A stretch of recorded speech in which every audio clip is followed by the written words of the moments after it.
네, 파일은 저희 어제 마지막에 만들었던 DA15번 데이트 타임이라고 하는 파일에서부터 시작을 할 거고요. 혹시 뭐 실행이 안 되신 분들은 모두 실행 한번 해주시면 좋을 것 같고요. 인풋한 모듈들 보시면 뭐 별거 없어요. 그죠? 판다스, 매트플러리, 파이플럿, 시본. 이 정도 인풋을 했고요. GitHub에 있는 파일 가지고 와서 read CSV 이렇게 해서 데이터를 출력해 보고 판다스 데이터 프레임을 만들고요. CSV 파일에서 데이터 프레임을 만들고 데이터 프레임 출력해 보고요. 출력했을 때 이렇게 그 어떤 컬럼을 보니까 어, 날짜와 시간을 의미하는 컬럼인 것 같은데 실제로 인포를 보면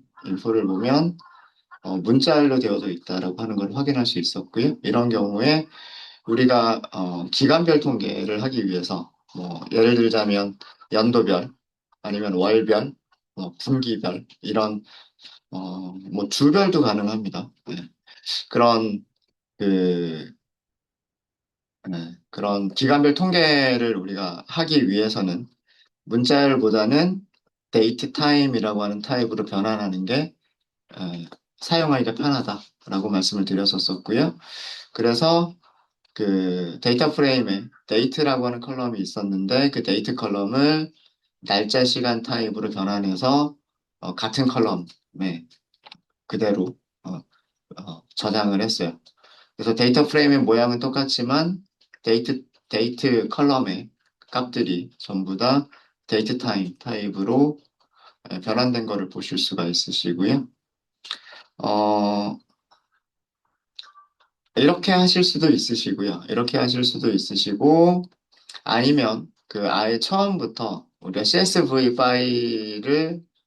파일에서 데이터 프레임을 만들 때부터 어떤 특정 컬럼이나 컬럼들을 날짜, 시간 타입으로 만들어낼 수도 있다라고 말씀을 드렸었습니다. 그렇게 하실 때에는 parse dates라고 하는 파라미터를 이용하시면 되고요. 그 어떤 컬럼을 날짜로 변환할 거냐라고 하는 컬럼의 이름들을 리스트로 묶어가지고 아규먼트로 주시면 돼요. 그리고 만약에 이 데이트 포맷 같은 경우에는 이 read CSV가 자동으로 파악하는 경우도 있어요. 그러니까 우리가 포맷을 지정하지 않더라도 어떤 형식의 문자열로 날짜와 시간이 표현되어져 있는지를 자동으로 파악하는 경우도 있고요. 만약에 그게 에러가 나는 경우에는 데이트 포맷이라고 하는 파라미터를 추가로 더 설정을 해주시면 돼요. 그러면 그때는 어떤 컬럼이 어떤 문자열 형식으로 만들어져 있다. 이렇게 작성을 하시면 되는 거고요. 주로 이런 경우는 날짜 타입으로 변환해야 될 컬럼들이 두 개 이상이 있는데 그 두 개 이상의 컬럼이 서로 다른 문자열 형식으로 날짜 타입이 되어져 있는 경우에는 이런 식으로 지정을 해주는 게 좋습니다. 아마 우리가 그 아파트 실거래가를 분석을 할 때 날짜로 생각할 수 있는 컬럼이 두 개가 있었는데 두 개가 문자열 형식이 달랐었을 거예요. 그런 경우에는 데이트 포맷을 설정해 주시면 되고요. 그렇지 않은 경우에는 데이트 포맷을 설정하지 않아도 자동으로 read CSV가 알아서 해주는 경우들이 있어요. 네, 이렇게 read CSV 한 번 딱 호출하는 것만으로 데이터 프레임 만들어진 모습을 보시면은요, 데이트라고 하는 컬럼 자체가 데이트 타임이라고 하는 타입으로 만들어져 있는 거를 보실 수가 있으십니다. 이렇게 하면 이제 우리는 기간별 통계를 굉장히 쉽게 하실 수 있으세요. 기간별 통계를 하실 때에는 그 날짜 타입의 컬럼을요, 인덱스로 먼저 변환하신 다음에 resample이라고 하는 메서드를 이용하시면 됩니다. 컬럼을 인덱스로 만드실 때는 set index 그렇게 하고 난 다음에 인덱스로 사용할 컬럼 이름이나 컬럼 이름의 이름들의 리스트를 주시면 되고요. 이렇게 만들어지게 되면 이렇게 하게 되면은요. 원래 처음에는 컬럼이 두 개를 갖는 데이터 프레임이었는데 지금은 컬럼을 한 개만 갖는 데이터 프레임이 되고요. 그리고 날짜라고 하는 타입은 인덱스로 만들어져 있는 상태가 됩니다. 그래서 컬럼이 한 개짜리 데이터 프레임이에요. 음. 그래서 여기 보시면 컬럼이 한 개밖에 없죠. 컬럼이 한 개밖에 없습니다. 어, 자, 이렇게 하고 나면 이제 그 연도별로 주가를 평균을 내겠다라고 하실 때는 그 인덱스를 가지고 있는 날짜 시간 인덱스를 가지고 있는 데이터 프레임에서 리샘플 그리고 규칙을 연도별이라고 하겠다라고 하시면 돼요. 이때 써주는 이 문자열은 YE라고 하는 문자열을 써주시면 되고요. 그리고 리샘플 한 다음에 우리가 필요한 뭐 최대값, 최소값, 평균, 중앙값 이런 그 집계 함수들을 그 다음에 호출해 주시면 됩니다. 그러면 결과를 보시면은요. 그 90년, 91년, 92년, 93년 이렇게 각 연도별로 값이 하나씩만 이렇게 나오죠. 이게 연도별 통계고요. 그래서 그 연도별 통계 값들을 가지고서 이렇게 라인 그래프 그리는 거는 쉽게 그리실 수가 있으세요. 그 연도별로 계산되어져 있는 데이터 프레임만 넘겨주면 간단하게 그려서 보여줄 수 있고요. 분기별로 하실 때에는 리샘플 하실 때 QE라고 쓰시면 되고요. 그 다음에 리샘플 한 다음에 메서드를 호출해 주시면 돼요. 통계함수, 집계함수를 호출해 주시면 되고요. 그 다음에 네, 요게 아마 분기별인 것 같아요. 분기별 그래프를 나타낸 거고요. 월별이라고 하실 때에는 리샘플에서 룰을 ME라고 하시면 됩니다. ME라고 하시면 되고, 리샘플 다음에 집계 함수를 호출해 주시면 돼요. 결과를 보시면은요. 90년 2월, 90년 3월, 4월, 5월, 6월, 7월 이렇게 되고 있죠. 그러니까 월별로 주가들의 평균을 계산을 한 값들입니다. 이 값들만 있으면 그래프 그리는 건 어렵지 않겠죠. 그래프 그려보면 이런 그 등락을 나타내는 그래프를 보실 수가 있으세요. 네. 여기까지가 저희 어제 했었던 내용들이고요. 그리고 참고로 저희 문서를 잠깐만 볼게요. 리샘플이라고 하는 메서드의 문서를 잠깐만 보도록 하겠습니다. 판다스 홈페이지에서 검색을 해보시면 되고요. pandas.pydata.org. 일단은 도큐멘테이션. 일단은 그 상단의 메뉴 중에서 도큐멘테이션을 클릭을 하시면 여기서 검색할 수 있는 검색바가 있고요. 검색바에서 리샘플 하고서 검색을 해보시면 자, 리샘플이라고 하는 메서드가 되게 많아요. 그죠? 리샘플, 리샘플, 리샘플, 리샘플. 같은 이름의 메서드들이 되게 많죠. 그죠? 굉장히 많은데, 자, 우리가 어떻게 호출했나를 볼게요. 리샘플이라고 하는 메서드를 어떤 변수에서 호출을 했죠. 근데 이 변수가 뭐예요? 데이터 프레임이죠. 그죠? 컬럼 한 개짜리 데이터 프레임이었잖아요. 그죠? 컬럼 한 개짜리 데이터 프레임에서 호출한 메서드란 말이에요. 그럼 우리가 문서를 보실 때는 데이터 프레임의 리샘플을 보시면 되는 거예요. 이해되셨죠? 어. 데이터 프레임 그룹 바이라고 하는 변수에서 리샘플을 호출한 거냐, 시리즈 그룹 바이에서 리샘플을 호출한 거냐, 시리즈에서 리샘플을 호출한 거냐, 이거에 따라서 우리가 문서를 찾으시면 되는 거예요. 문서를 찾는 방법이에요. 문서를 보시는 방법입니다. 우리가 호출한 게 SPX 인덱스라고 하는 변수에서 리샘플이라고 하는 함수를 호출을 했고, SPX 인덱스라고 하는 이 변수의 타입은 데이터 프레임이기 때문에 데이터 프레임이 가지고 있는 메서드를 호출한 거거든요. 그러면 문서를 보실 때 데이터 프레임이 가지고 있는 리샘플이라고 하는 메서드를 문서를 보시면 되는 거예요. 그래서 요거를 클릭해서 들어가 보시면은요. 데이터 프레임이 가지고 있는 리샘플 메서드 이렇게 되어져 있고요. 룰은 반드시 아규먼트를 주셔야 돼요. 첫 번째 파라미터 룰은 기본값이 없죠. 나머지 파라미터들은 전부 다 기본값이 있기 때문에 그 아규먼트들을 전달하지 않아도 괜찮지만 룰은 반드시 어, 전달을 하셔야만 돼요. 하셔야만 되고 룰은 데이트 오프셋, 타임 델타 또는 문자열을 주면 된다라고만 되어져 있군요. 네.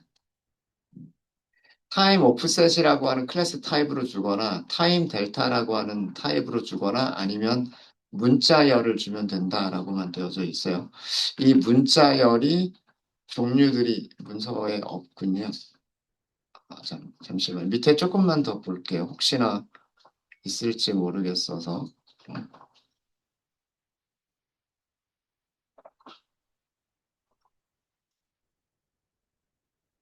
리샘플 이런 식으로 주는 것도 예제를 보니까요. 예제를 보니까 뭐 3분 단위로 리샘플을 해라. 이렇게 문자열을 줄 수도 있다라고 하는군요. 이렇게 줄 수도 있다라고 하고 그 다음에 뭐 30초 단위로 리샘플을 해라. 이렇게 줄 수도 있다라고 합니다. 이런 것도 있는 것 같고요. 그 다음에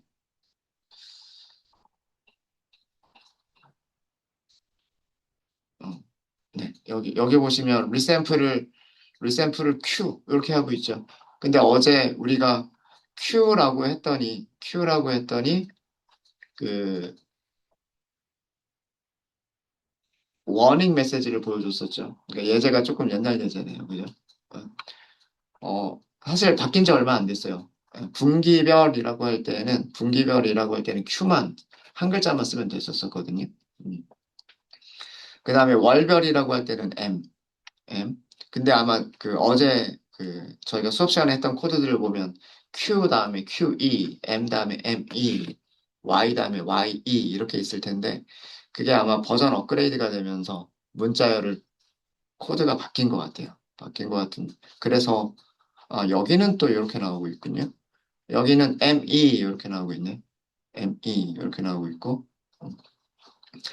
그래서 이렇게 어떤 문자열들을 사용할 수 있느냐라고 하는 것들은 이렇게 그 문서를 보시면 문서와 예제들을 보시면은요. 문서와 예제들을 보시면 이런 형식으로 주면 되겠구나. 뭐 우리가 꼭 뭐 일정한 뭐 1분, 30분, 1시간 뭐 이렇게만이 아니라 뭐 17분 뭐 이런 식으로 줄 수도 있고 그다음에 뭐 ME라고 줄 수도 있고 D라고 줄 수도 있고 D는 D는 무엇을 의미하냐면 어 데이를 의미할 거예요, 데이. 그래서 월별, 일별입니다, 일별. 일별, 뭐 이런 뜻이에요. 이런 뜻입니다. 네. 그렇게 해서 문자열로도 줄 수가 있다. 줄 수가 있다. 이렇게 되어져 있군요. 아하. 제가 이가 들어간 이유를 알 것 같아요. 문서를 다 본 건 아닌데, 지금 이렇게 문서를 보니까 M을 쓰는 게 가능하고, 컨벤셔널 AND로 한다. 라고 되어져 있고요. 그 다음에 M2라고 쓴다라고 하는 게 있고, M2라고 쓰는 게, 그리고 week starting이라고 쓴다 이렇게 되어져 있고, 이가 end의 의미려나? 요거는 제가 한번 좀 테스트를 좀 해보긴 해야 될 것 같아요. 이런 식으로 문서를 찾으시면 됩니다. 이런 식으로 문서를 찾으시면 되고요. 그 다음에 파라미터 중에서 여기 파라미터들 중에서 컨벤션이라고 하는 게 있어요. 컨벤션이라고 하는 게 있는데 이게 뭐냐, 이게 시작값, 끝나는 값 또는 SA, SE. 아마 스타트랑 S는 아마 같은 의미일 거고요. AND와 E도 같은 의미일 거예요. 같은 의미일 겁니다. 그래서 어떤 주기를 표시를 할 때 시작값으로 표시를 할 거냐, 아니면은 끝나는 값으로 표시할 거냐, 그런 의미이고요. 이게 무슨 의미냐면, 우리가 어제 이런 거 했었잖아요. 연도별 볼까요? 연도별로 리샘플을 했는데, 음, 그럼 1990년이라고 하는 거는 1990년 1월 1일부터 12월 31일까지잖아요. 그 다음에 1991년은 1991년 1월 1일부터 12월 31일까지 돼요. 근데 거기에 그 인덱스 부분을 뭘로 표시할 거냐? 어, 시, 그, 그 기간의 시작 값으로 표시를 할 거냐? 그 기간의 엔드 값으로 표시할 거냐? 이거는 선택하기 나름이겠죠. 예, 분기를 표시할 때, 뭐, 아니면 연도를 표시할 때, 분기를 표시할 때, 월을 표시할 때, 연도나 분기나 월의 시작값으로 인덱스를 사용을 할지, 아니면 연도나 분기나 월의 마지막 값을 사용할지, 선택할 수 있겠죠. 네. 그걸 선택하는 부분이 여기 컨벤션이라고 하는 부분이에요. 컨벤션이라고 하는 부분이고요. 제가 아까 테스트를 해본다 그랬는데 이게 될지 안 될지 모르겠어요.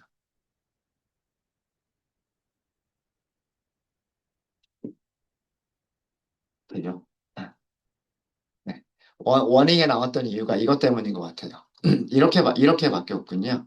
자, 여기 연도별에서 제가 실행을 다시 한번 해봤는데, YS라고 했어요. 이거 무슨 뜻이냐면, 연도, 그 다음에 시작값, 인덱스가 어떻게 바뀌었어요? 1990년 1월 1일로 바뀌었죠. 그쵸? 네. 그래서 아마 리샘플 메서드가 바뀐 기능이, 어, 룰을, 어, 연, 월, 일만 쓰다가, 아니면은, 월, 일, 분기, 뭐, 그리고 시작으로 할 거냐, 엔드로 할 거냐라고 하는 거를 뒷자리에다 더 붙일 수 있게끔 된 것 같아요. 네. 그래서 어제는 저희가 Y2라고 했죠.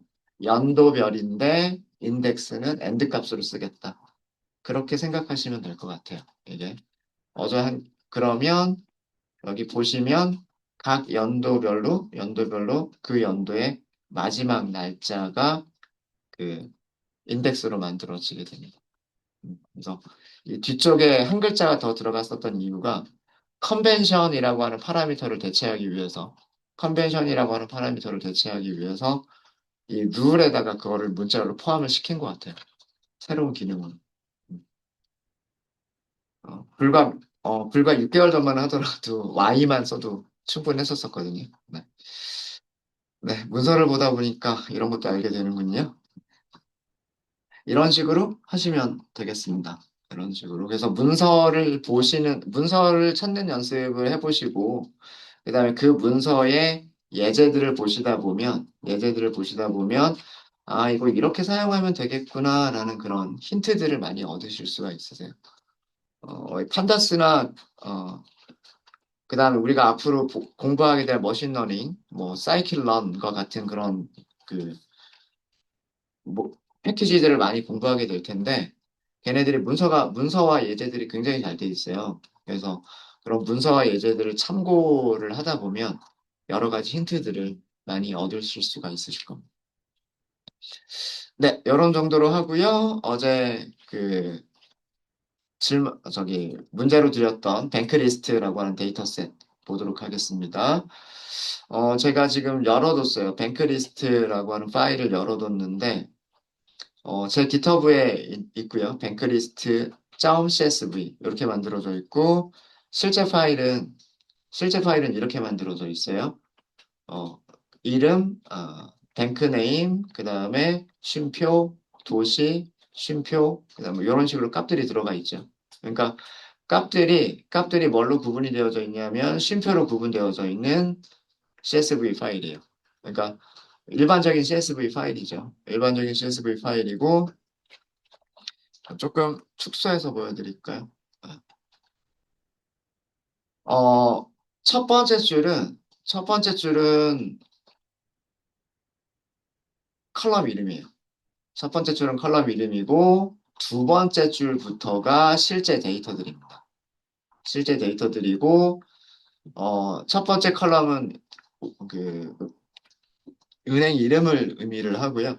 두 번째 컬럼은 그 은행이 있는 도시, 그 다음에 세 번째는 은행이 있는 주, 그 다음에 SERT는 저도 정확하게는 잘 모르겠어요. 어떤 값들이 들어가 있는 거고, 그 다음에 어, 그, 뭐죠? acquiring institution이니까 인수가 된 회사라는 그런 의미일 거예요. 그러니까 이 은행이 망해서, 이 은행이 망해서 다른 은행이 그 은행을 인수해버린 거예요. 예, 어떤 은행이 인수를 했느냐, 뭐 그런 의미고요. 그 다음에 클로징 데이트가 이 은행이 문을 닫은 날짜예요. 문을 닫은 날짜고, 업데이트 데이트는 이런 자료들을 업데이트한 날짜라고 생각하시면 될 것 같아요. 보통 데이터베이스에서 테이블들을 만들 때요. 자료가 최초로 등록된 날짜와 자료가 가장 마지막에 수정된 날짜들을 컬럼으로 만드는 경우들이 종종 있습니다. 어, 테이블을 만들 때, 그, 뭐, 예를 들어서 직원 정보라고 하더라도요. 사번, 이름, 뭐, 부서 번호, 뭐, 그 다음에 뭐, 급여, 이런 정보들만 테이블에 넣지 않고요. 어, 그 관습적으로 두 개의 시간 컬럼을 만드는데 최초로 등록된 시간, 그 다음에 마지막으로 업데이트가 된 시간, 이런 것들을 그 관습적으로 컬럼으로 만드는 경우들이 많아요. 그래서 뭐 예를 들어서 급여가 업데이트가 됐으면 언제 최종적으로 업데이트가 됐느냐 뭐 이런 거를 알 수 있도록 그래서 아마도 지금 이 자료도 제일 마지막에 있는 이게 어떤 데이터베이스에서 가지고 온 건데 그 데이터베이스의 그 컬럼에서 최종 수정 날짜라는 그런 의미로 만들어진 컬럼이 아닌가라는 그런 생각이 있습니다. 그런 생각이 있고 지금 날짜가 이렇게 표시가 되어져 있어요. 날짜들이 이렇게 표시가 되어져 있고요. 이거 좀 애매해요. 그죠? 2015년 12월 17일인지 아니면 2017년 12월 15일인지 조금 애매한 경우가 있기는 합니다. 근데 보통 이런 식으로 월이 중간에 이렇게 있는 경우 그리고 그 월이 이렇게 어, 뭐라고 그래야 되죠? 어, 그 약자로 표시가 되어져 있는 경우, 이런 경우, 보통 보면 이 제일 마지막에 있는 게 그 연도일 가능성이 커요. 연도일 가능성이 큽니다. 그래서 아마도 이 형식은 월, 연도의 순서일 거예요. 월, 연도의 순서일 거고요. 이렇게 몇 개의 날짜들을 좀 이렇게 눈여겨보시면요. 몇 개의 날짜들을 눈여겨보시면, 이게 과거 자료인데 2026년 5월은 아닐 거잖아요. 그쵸? 2017년 5월 26일이라고 과거 자료이기 때문에 2017년 5월 26일은 맞을 거예요. 근데 2026년 5월 17일 은 아닐 거란 말이에요. 그죠? 미래의 자료가 들어가 있지는 않겠죠. 그죠? 네. 그래서 이렇게 몇 개의 날짜들을 이렇게 보다 보면, 연도가 제일 마지막에 있고, 월이 중간에 약자로 들어가 있고, 그리고 일이 제일 먼저 나오는 형식이구나. 그러니까 연도 순서구나. 월 연도 순서구나라고 하는 거를 알 수가 있어요. 네, 그렇게 만들어진 데이터 프레임입니다. CSV 파일이에요. CSV 파일이고, 이거를 읽고 만들어야 되죠. 여기 링크 주소 복사하셔야 돼요. 로우의 링크 주소를 복사를 하셔야 됩니다. 네, 바로 만들어 보도록 하겠습니다.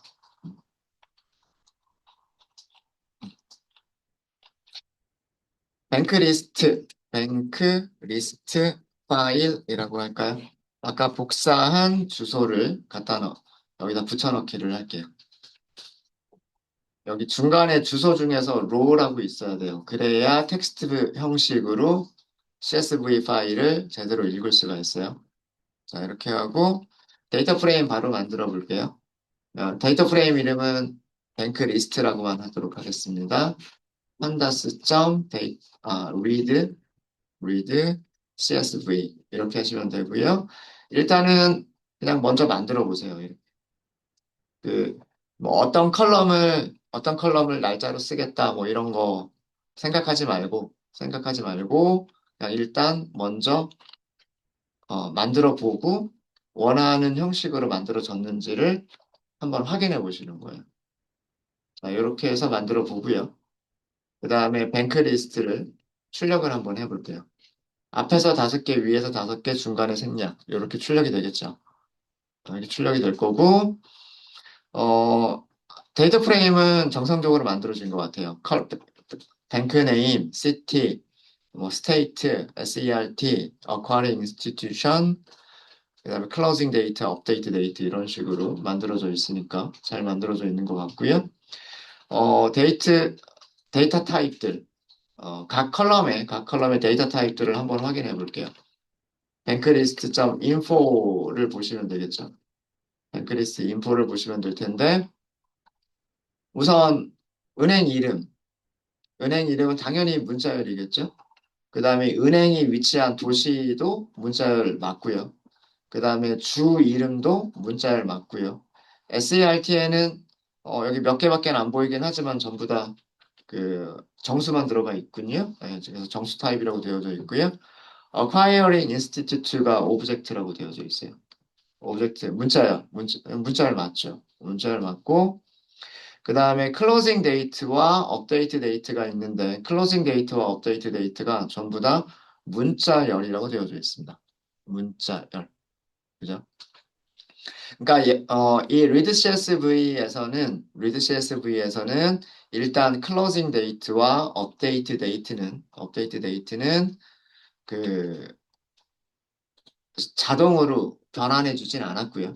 자동으로 변환해 주진 않았고 얘네들 그냥 문자열로만 취급을 했어요.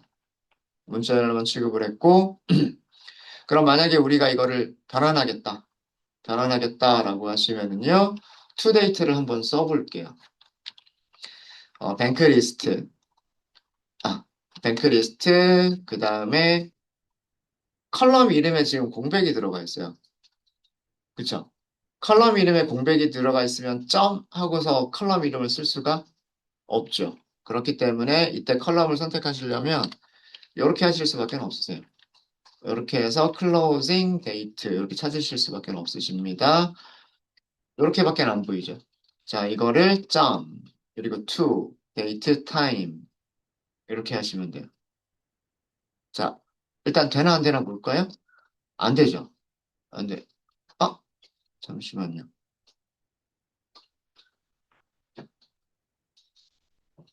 죄송합니다. 데이터 프레임에서 호출을 하면 되죠. 시리즈, 죄송합니다. 데이터 프레임에서, 그죠? 데이터 프레임에서 to date time 하고 호출하시면 되고요. 여기에 아규먼트로 closing, 그 다음에 date, 요렇게 주시면, 컬럼 이름을 주시면 돼요. 데이터 프레임에서 어떤 컬럼을 날짜로 바꾸겠다. 이렇게 주시면 되는데, 역시나, 역시나, 뭐가 발생하냐면, 에러가 발생하죠. 그 날짜 형식을 모르겠다라는 뜻이에요. 날짜 형식을 모르겠다라는 뜻이고요. 자, 그러면 날짜 형식을 지정을 해 주셔야 돼요. 날짜 형식을 지정을 해 주셔야 되는데, 우리가 그동안은 포맷이라고 하는 것만 썼었죠. 그죠? 포맷이라고 하는 거를 써가지고 했었는데, 여기 이런 게 있어요. day first. day first가 false로 되어져 있어요. 근데 우리 날짜들을 보면, 나, day가 제일 먼저 나오죠. day가 제일 먼저 나오죠. 그것만 바꿔볼게요. 여기에 파라미터로 day first를 true로 바꿔보도록 하겠습니다. 잠깐만요. 네.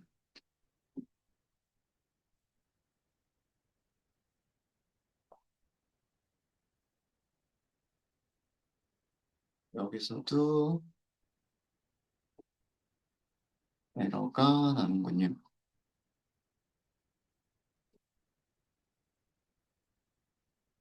아,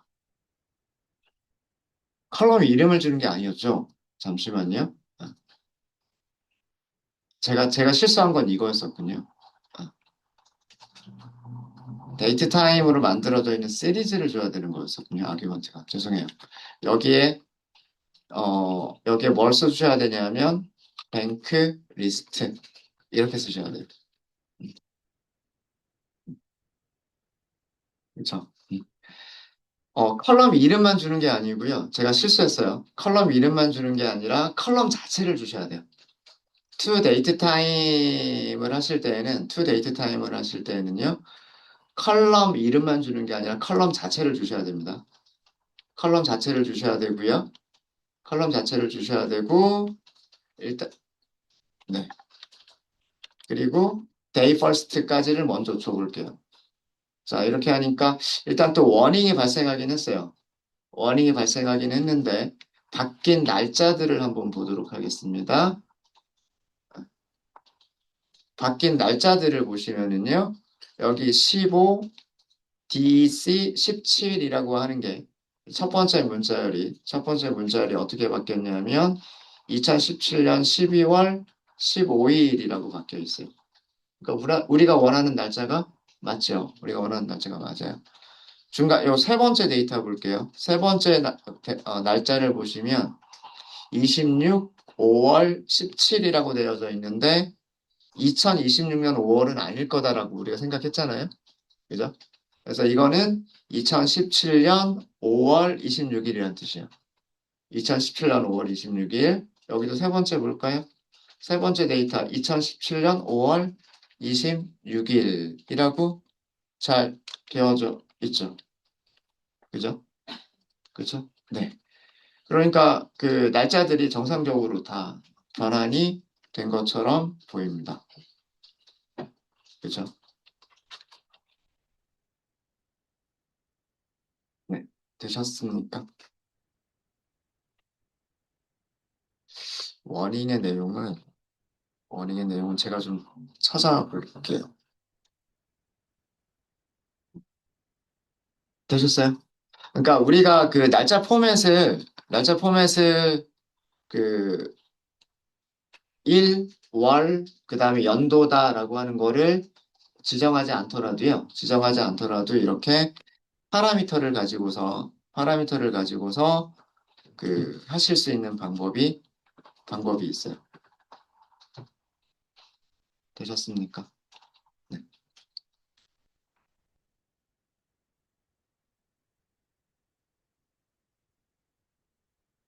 근데 여기 워닝은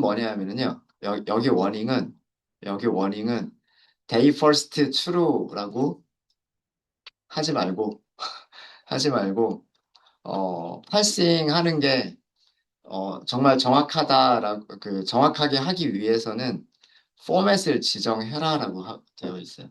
포맷을 지정해라. 이게 바꿔주기는 바꿔주는데 워닝을 주면서 바꿔주고 있군요. 워닝을 주면서. 그러면 여기를 포맷을 줄 수가 있어요. 저 워닝을 없애려면 포맷을 문자로 이렇게 주시면 돼요. 문자를. 첫 번째가, 첫 번째가 날짜였었죠. 날짜 쓰니까 퍼센트 D. 그 다음에 두 번째가 D가 들어가죠. 죄송합니다. 대쉬가 들어가고 있죠. 대쉬가 들어가고 있죠. 그럼 대쉬. 그 다음에 여기가 월이 들어가고 있는데 월이 숫자로 만들어진 게 아니에요. 월이 숫자로 만들어진 게 아니죠. 숫자로 만들어진 게 아니기 때문에 M이라고 쓰시면 안 돼요. 한번 되는지 안 되는지 볼까요? 그 다음에 연도는 두 자리죠. 두 자리인 경우는 소문자로 쓴다 그랬죠. 그죠? 이렇게 하시면 이거 에러 나요. 이게 에러가 나는 이유가 연도의 표시 형식이 일은 숫자로 되어져 있어요. 숫자로 표시가 되어 있는 거는 D라고 쓰는 게 맞아요. 연도 같은 경우에는 네 자리면은 대문자 Y, 두 자리면 소문자 Y. 요것도 맞아요. 근데 M이라고 쓰는 거 있죠. M이라고 쓰는 거는 월을 숫자 두 자리로 표시하는 거예요. 1월이면은 0, 1, 12월이면 1, 2 이렇게 숫자로 월을 표시할 때 M이라고 쓰는 거예요.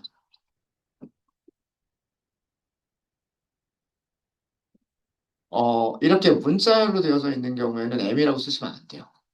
M이라고 쓰시면 안 돼요. 그럼 뭐라고 쓰셔야 되냐면 제 기억이 맞다면 B일 거예요. B. B가 대문자가 있고 소문자 B가 있어요. 대문자 B는 그 월 이름을 풀 네임으로 쓴 경우, 뭐 12월이면 디셈버, 1월이면 제뉴얼이 이런 식으로 약자로 쓰지 않고 풀 네임으로 쓴 경우가 대문자 B예요. 대문자 B고요. 그 다음에 소문자 B는 그 월 이름을 약자로 쓴 경우예요. 약자로 쓴 경우. 되셨습니까? 네. 그래서 이렇게 포맷을 그 아규먼트 이용하지 말고 데이 퍼스트라고 하는 아규먼트 이용하지 말고 이렇게 포맷이라고 하는 거를 직접 써주게 되면 그러면 워닝을 없앨 수도 있어요. 워닝 좀 네, 불편하긴 하지만 우리가 이런 형식들을 다 찾아가지고 쓰긴 해야 되겠지만 이렇게 하면 확실하게 모든 문자열들이 정확하게 표시가 된다라고 하는 거를 확실하게 할 수가 있습니다. 네, 이런 방법이 있어요. 이런 방법이. 이거는 지금 컬럼의 값들을 변환만 한 거고 저장을 한 건 아니에요. 컬럼의 값들을 변환만 하고 저장을 한 건 아닙니다. 이것도 참고로 제가 문서 좀 보여드릴까요? 이 B라고 하는 게, 예, 이것도 문서를 좀 보여드릴게요. 우리가 사용한 게 to date time이라고 하는 문서를 사용을 한 거잖아요. 저기 함수를 사용을 한 거잖아요. 그죠? 그러면 판타스에서 검색을 해보는 거예요. to date time 하고서 우리는 pd.to date time 이렇게 호출했잖아요. pandas.to date time 이거예요. 그죠? 이거고 자 파라미터 아그 여기에는 뭐 인트나 플롯이나 문자열이나 시리즈나 데이터 프레임이나 이런 것들을 준다. 뭐 이렇게 돼 있죠. 그래서 아까 제가 그 문자 이름이 잘못됐던 거예요. 컬럼 이름을 주면 안 되고 컬럼을 줬어야 됐었던 거고요. 뭐 day first 여기 워닝이 있죠. day first true라고 쓰는 거는 엄격하지가 않다.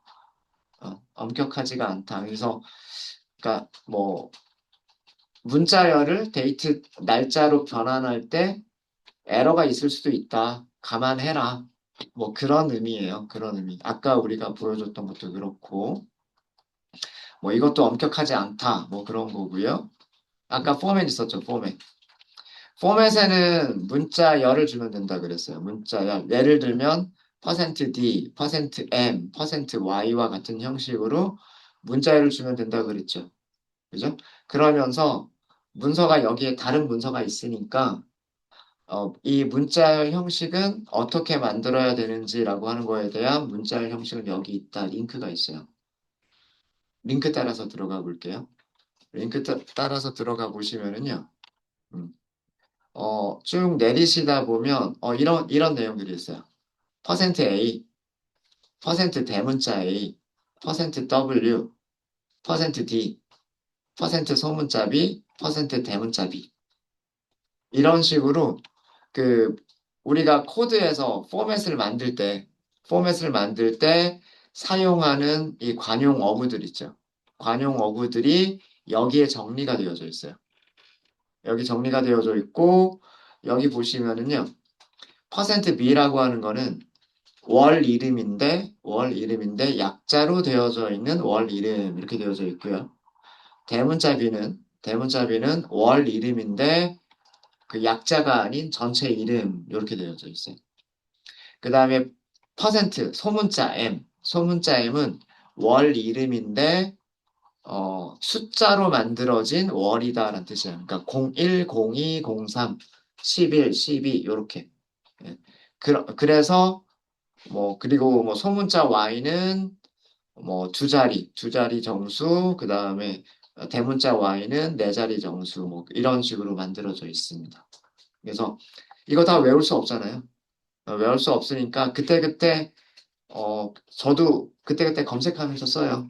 그때그때 검색하면서 쓰고 그래서 여기에서 이런 식으로 이게 먼스가 이런 게 있구나. 이런 게 있구나라고 하는 걸 알아두게 되면 기억은 못 하더라도 퍼센트 B였다는 건 기억은 못 하더라도 나중에 어디서 검색하면 이게 나올지라고 하는 건 알겠죠. 아니면 이 사이트를 모르시더라도 뭐 GPT한테 물어볼 때 물어보는 질문이 정확해야 답변이 정확하게 나올 거 아니에요. 어, 파이썬 날짜 형식 그다음에 월 이름 약자 뭐 이런 식으로 검색을 하게 되면 그 날짜 형식에 대한 그런 것들을 답변을 줄 거란 얘기예요. 그러니까 어떻게 질문을 던질지를 알아야 검색 결과를 받을 수가 있잖아요. 그러니까 요걸 이렇게 이런 문서 보는 거를 말씀을 드리는 이유가 그런 것 때문이에요. 예. 우리가 이런 걸 한번 찾아두고 나면, 월 이름이 숫자일 수도 있고, 약자로 만들어진 문자일 수도 있고, 약자가 아닌 풀네임의 문자일 수도 있구나. 그럼 그거에 따라서 표시하는 형식이 다르구나. 어, 이거를 알아두고 나면 나중에, 그게 뭐였지? 퍼센트 M은 아니고 뭐였더라? 뭐, 이렇게 하면 그때 가서 검색해보면 되니까요. 그죠? 네. 그래서 이런 식으로 변경이 가능하겠다라는 그런 뜻입니다. 이런 식으로 변경이 가능하겠다. 그럼 다른 타입들도 마찬가지, 다른 컬럼, 여기 업데이트 데이트라고 하는 컬럼도 마찬가지 방법으로 하실 수 있으시겠죠. 마찬가지 방법으로 하실 수 있으시겠죠. 이거는 일단 데이터 프레임을 먼저 만들고 나서, 그 다음에, 이 컬럼의 내용을 보고, 컬럼의 내용을 하나씩 하나씩 변경하시는 방법이에요. 음, 되셨습니까? 음. 일단 그러면 변경되는 걸 확인을 했으니까 저장을 하죠. 뱅크 리스트의 컬럼 어디에다 저장할 거냐면, 클로징 데이트에다가 그대로 저장을 해주시면 돼요. 이렇게. 그럼 마찬가지 방법으로 뱅크 리스트에 컬럼 이름 중에서 업데이트 데이트라고 하는 컬럼이 있는데 변경해서 저장하시면 돼요. 판다스 to date time. 그 다음에 컬럼은 뱅크 리스트의 업데이트 데이트. 그리고 포맷을 지정하시는 거죠. 네. 여기도 포맷은 똑같이 생겼죠. 날짜가 먼저 있고요. 월이 약자로 되어져 있고요. 그 다음에 연도가 세기를 제외한 뒤쪽에 두 자리로만 만들어져 있습니다. 그렇죠? 네, 이렇게 해서 여기까지를 만들어 주시게 되면 뱅크리스트 다시 한번 출력해 보시면은요. 이제 표시되는 모습이 조금 다르죠. 문자열 그대로 출력을 하는 게 아니라 변환된 날짜들로 표시가 되고 있는 것을 보실 수 있으십니다. 그리고 인포까지도 확인해 볼까요?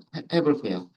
하고서 인포까지 확인해 보시면, 클로징 데이트라고 하는 컬럼과 업데이트 데이트라고 하는 컬럼이 데이트 타임이라고 하는 타입으로 변환된 거를 보실 수 있으세요. 네, 되셨습니까? 되셨죠? 자, 그럼 우리는 업데이트 데이트 가지고 할 게 아니라 클로징 데이트를 가지고서 기간별 통계를 내보겠다고 했죠. 그럼 제일 먼저 하실 게 클로징 데이트를 인덱스로 만드시는 거예요. 인덱스로. 그래서 뱅크 리스트 인덱스를 가지고 있는 거여서 인덱스트 이렇게 할게요. 인덱스를 가지고 있는 뱅크 리스트 그런 뜻입니다. 인덱스를 가지고 있는 뱅크 리스트. 어떻게 하시면 되냐면 뱅크리스트 점 set index 이렇게 하시면 되죠. 그리고 컬럼 이름 주시면 돼요. 컬럼 이름이 closing date였었죠. 네, 이렇게 하시고 뱅크리스트 indexed라고 하는 걸 출력해 보시면 네, closing date가 어, 인덱스로 만들어진 거를 보실 수 있으십니다. 그럼 이제 우리는 요 인덱스 가지고서 리샘플 할 수가 있어요. 리샘플을 할 수가 있습니다. 되셨습니까? 네. 어, 우리가 기간별 이 뱅크리스트를 가지고서요, 기간별 통계를 낼 거고요. 연도별, 분기별, 월별, 이렇게 한번 해볼게요. 기간별 통계를 낼 거고, 그러니까 리샘플링이라고 하는 거를 할 거다라는 겁니다. 근데 연도별, 분기별, 월별 다 똑같죠? 코드가 다 똑같죠? 그 파라미터만 바꿔주면 되잖아요. 그쵸? 함수로 한번 만들어 볼게요. 우리 함수 만드는 거 한번 연습 한번 해볼까요? 어, 그래프를 그리는 것까지 할게요. 라인 플롯을 그릴 건데, 어, 리샘플한 결과를 라인 플롯하는 거. 그리고 여기 룰이라고 하는 거를 줄게요.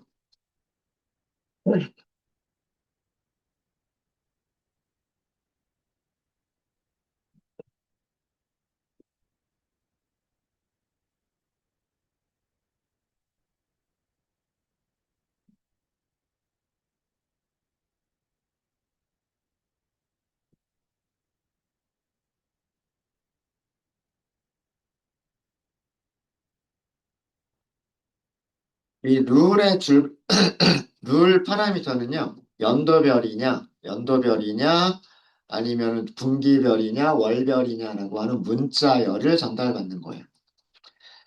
그 문자를 전달받았을 때 우리는요, 데이터 프레임을 만들 거예요.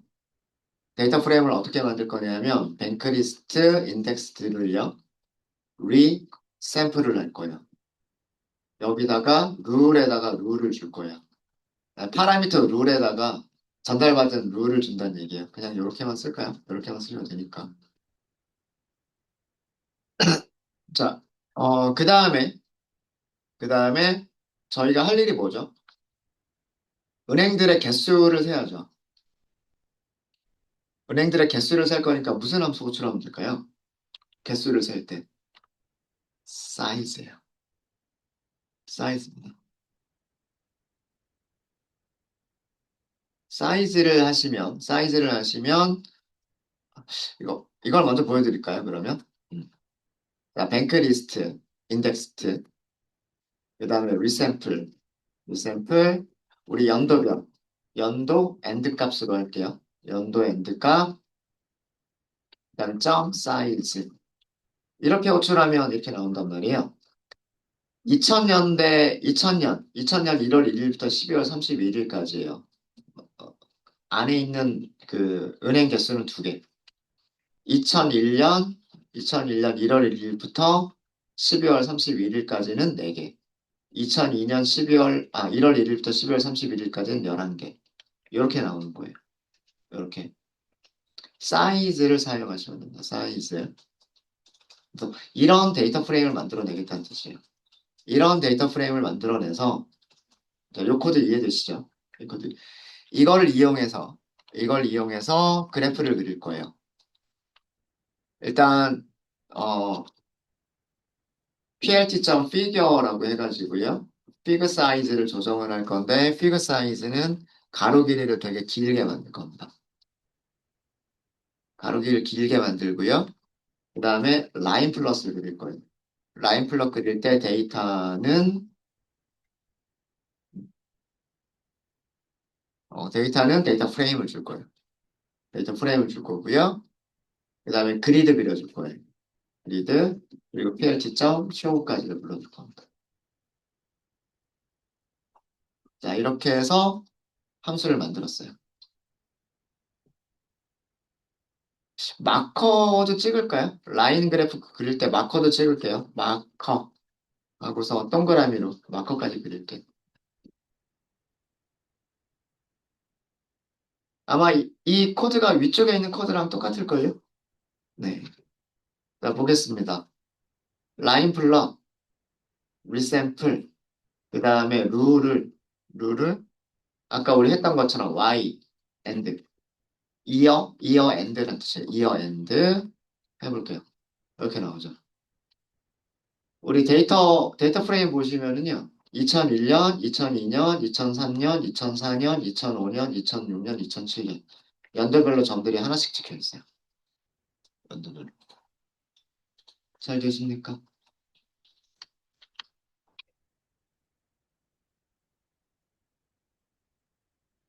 분기별로 하실 때에는요. 똑같은 함수에다가 룰에다가 뭐만 주시면 되냐면 분기 엔드. 이렇게 할까요? 분기 엔드. 자, 이렇게 주시면 그래프가 조금 더 자세하게 찍혔죠. 2001년도가 1분기, 2분기, 3분기, 4분기. 2002년도가 1분기, 2분기, 3분기, 4분기. 그 다음에 2003년도도 1분기, 2분기, 3분기, 4분기. 그 다음에 2004년도 1분기, 2분기, 3분기, 4분기. 전체적인 모습은 이렇게 모습은 비슷한데 분기별로 조금 더 자세하게 그려진 그래프. 되죠? 어. 왜 그러냐면 리샘플 안에 주는 값만 바꿔주면 되는 거니까. 그리고 그래프는 그 데이터 프레임 가지고 그래프를 그리면 되는 거니까. 그죠? 월별로 볼까요? 월별로. 그럼 만든 함수에다가 룰을 룰을 월 엔드 이렇게 주시면 이렇게 더 자세히 보이게 되죠.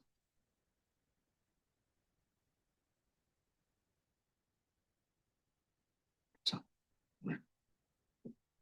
이렇게 해서 같은 코드들이 반복이 되니까 같은 코드 반복되는 것들은 함수로 만들어 가지고요.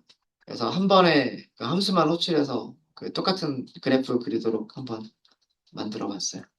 만들어 봤어요. 혹시 질문 있으십니까? 질문 있으세요? 어, 분기별 데이터만, 월별 데이터를 가지고 볼까요? 월별 데이터를 보면 이게 미국 자료이기는 하지만 뭐 은행이 망하기도 하고 뭐 인수가 되기도 하고 그런 것들이 이렇게 쭉 있어요. 그죠? 그러니까 뭐 1년에 뭐 한 달에 뭐 하나 정도의 은행이 망하기도 하고 아예 망하는 은행이 한 번도 없는 기간도 있다가 뭐 하나 망해도 하나나 두 개 정도 망하고 예, 그런 경향이었어요. 몇 년 동안 쭉. 그죠? 몇 년 동안 쭉 은행이 망하는 게 없었었어요. 그런데 2008년, 2009년, 자, 여기, 요 가운데가 2009년인 것 같아요. 2009년부터 망하는 은행의 개수가 5개, 6개? 이건 달별이죠, 달별. 그죠? 어, 5개, 6개, 한 달에 망하는 은행이 점점 많아지고 있단 말이에요. 어, 분기별로만 볼까요? 분기별로만 보면 2008년 1분기, 2분기, 3분기까지는 괜찮다가 4분기에서 늘어나고 2009년 1분기, 2분기, 그죠? 네. 뭔가 이상징후, 이때 이미 이상징후가 있었던 거예요. 2008년, 2009년에. 그리고 그게 피크에 달한 게 2000, 2009년, 2010년, 2011년 이때쯤이 피크. 은행들이 엄청나게 망해간 그런 시기입니다. 이 시기가 그 모기지원 사태 때문에 미국에서 은행들이 파산하던 그런 시기예요. 그래서 1년에 막 160개의 은행이 막 망해버리고 없어지고 막 그러던 시기가 있었어. 이상 징후가 조금씩 보이기 시작했던 거죠. 그 전에. 조금씩. 원래는 뭐 이런 개수였었어야만 되는데 이게 급격하게 늘어나는 그런 징후가 사실은 보였었던 거예요. 네, 이렇게 해서 저희 리샘플 시계열 그래프 다루는 날짜 시간 타입을 다루는 것들을 살펴봤고요. 코드는 어제 사용했었던 코드와 별반 다를 건 없지만 여러분들이 문서를 보시는 거를 제가 좀 말씀을 좀 많이 드렸어요. 그래서 문서를 이런 식으로 찾아보다 보면 나중에 여러분들 스스로 뭔가를 검색해서 사용할 수가 있으니까 이렇게 좀 말씀을 드렸습니다. 혹시 질문 있으실까요? 네, 질문 없으시면 이번 시간 여기까지 하고요. 다음 시간에는 카테고리에 대한 얘기 하도록 하겠습니다.